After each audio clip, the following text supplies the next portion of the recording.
علیہ وآلہ وسلم، جو عورت تم سے اپنے شوہر کے بارے میں بحث و جدال کرتی اور اللہ سے شکایت رنج و ملال کرتی تھی، اللہ نے اس کی التجا سن لی اور اللہ تم دونوں کی گفتگو سن رہا تھا۔ کچھ شک نہیں کہ اللہ سنتا ہے، دیکھتا ہے۔ جو لوگ تم میں سے اپنی عورتوں کو ماں کہہ دیتے ہیں وہ ان کی مائیں نہیں ہو جاتی، ان کی مائیں تو وہی ہیں جن کے بطن سے وہ پیدا ہوئے۔ بے شک وہ نامعقول اور جھوٹی بات کہتی ہیں، اور اللہ بڑا معاف کرنے والا ہے، بخشنے والا ہے۔ اور جو لوگ اپنی بیویوں کو ماں کہہ بیٹھیں پھر اپنے قول سے رجوع کر لیں تو ان کو قربت سے پہلے ایک غلام آزاد کرنا ضرور ہے۔ مومنو، اس حکم سے تم کو نصیحت کی جاتی ہے اور جو کچھ تم کرتے ہو اللہ اس سے خبردار ہے۔ اب جس کو غلام نہ ملے وہ قربت سے پہلے لگاتار 2 مہینے کے روزے رکھے، پھر جس کو اس کا بھی مقدور نہ ہو اسے 60 محتاجوں کو کھانا کھلانا چاہیے۔ یہ حکم اس لیے ہے کہ تم اللہ اور اس کے رسول کے فرما بردار ہو جاؤ، اور یہ اللہ کی حدیں ہیں، اور نہ ماننے والوں کے لیے درد دینے والا عذاب ہے۔ حدود سے بسم اللہ الرحمن الرحیم۔ شروع اللہ کا نام لے کر جو بڑا مہربان نہایت رحم والا ہے۔ ان اللہ کان علی کل شیء شہیدا، یقیناً اللہ تعالیٰ ہر چیز پر گواہ ہے۔ اب آئی ہے وہ آیت اصل میں کانٹے دار آیت جو ہے، جو عورتوں کے حلق سے بہت مشکل سے اترتی ہے، کانٹا بن کر اٹک جاتی ہے۔ الرجال قوامون علی النساء، یہ تمہید تھی ساری، ایک سورہ بقرہ میں تمہید آ چکی تھی۔ علیہن لہن مثل الذی علیہن بالمعروف وللرجال علیہن درجہ، یہ کہہ کے بات چھوڑ دی۔ آگے آئے لا تتمنوا ما فضل اللہ بعضهم علی بعض، اور مزید اس کے لیے ذہنی جو ہے تیاری کر دی۔ اب آ رہی ہے وہ چیز جو چبھنے والی چیز ہے۔ اب الرجال قوامون علی النساء، مرد عورتوں پر حاکم ہے۔ یہ میں ترجمہ زور دے کر رہا ہوں۔ یہ قامہ جو ہے، قامہ جب علا کے ساتھ آئے گا تو کچھ اور معنی ہوں گے، قامہ بے کے ساتھ آئے گا کچھ اور معنی ہوں گے۔ قامہ بے کسی شے کو قائم کرنا، کونوا قوامین بالقسط، اسی سورہ مبارکہ میں آیت آ جائے گی، کونوا قوامین بالقسط، عدل کو قائم کرنے والے بن کر کھڑے ہو جاؤ۔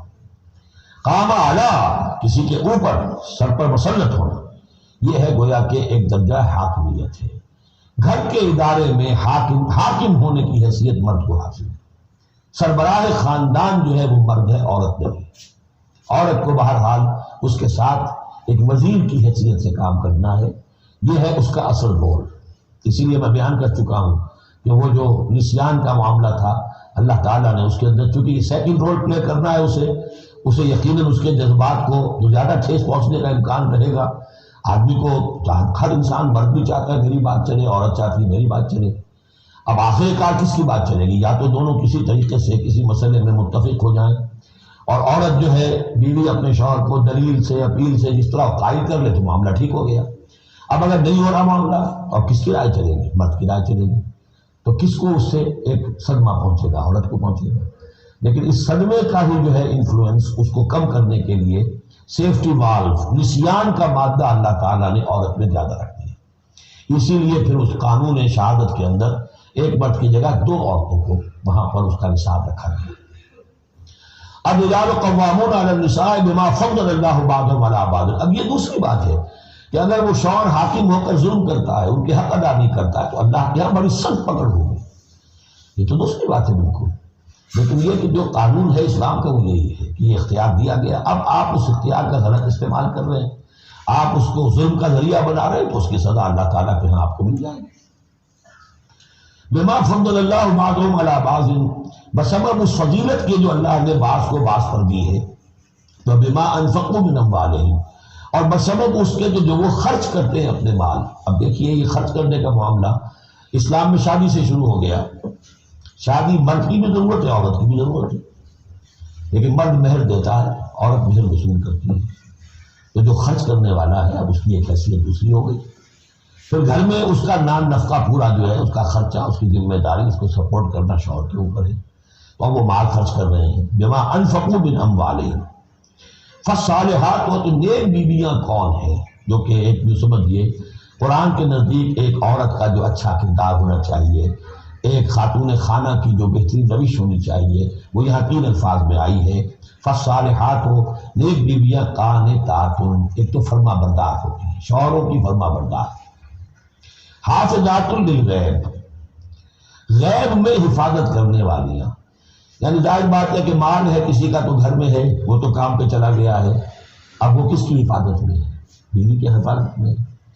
اسی طرح بیوی کی جو عصمت ہے وہ در حقیقت مرد کی عزت ہے، اب وہ اس کی عزت کی حفاظت کرے اس کی غیر موجودگی میں۔ اسی طرح مرد کے راز ہوتے ہیں، سب سے زیادہ بڑھ کر جو ہے رازدان جو بیوی ہوتی ہے۔ تو 3 اعتبارات سے حافظات للغیب، حافظات للغیب، غیب میں حفاظت کرنے والیاں، حفاظت کرنے والیاں شوہر کے مال کی، شوہر کے رازوں کی اور شوہر کی عزت کی۔ بما حفظ اللہ، اللہ کی حفاظت سے، حفاظت ہے تو اللہ کی، لیکن جیسے رازق اللہ ہے لیکن کام تو انسان کو کرنا پڑتا ہے، رزق کمانا پڑتا ہے۔ واللاتی تخافون نشوزہن، اور وہ خواتین کے جن کے بارے میں تمہیں اندیشہ ہو جائے ان کے اندر سرکشی کا، ضد ہے، ہٹ درمی ہے، بات نہیں مان رہی ہے، اپنی بات منوانی ہے، کسی نہ کسی طریقے سے گھر کی فضا خراب کی ہوئی ہے، یہ ہے نشوز۔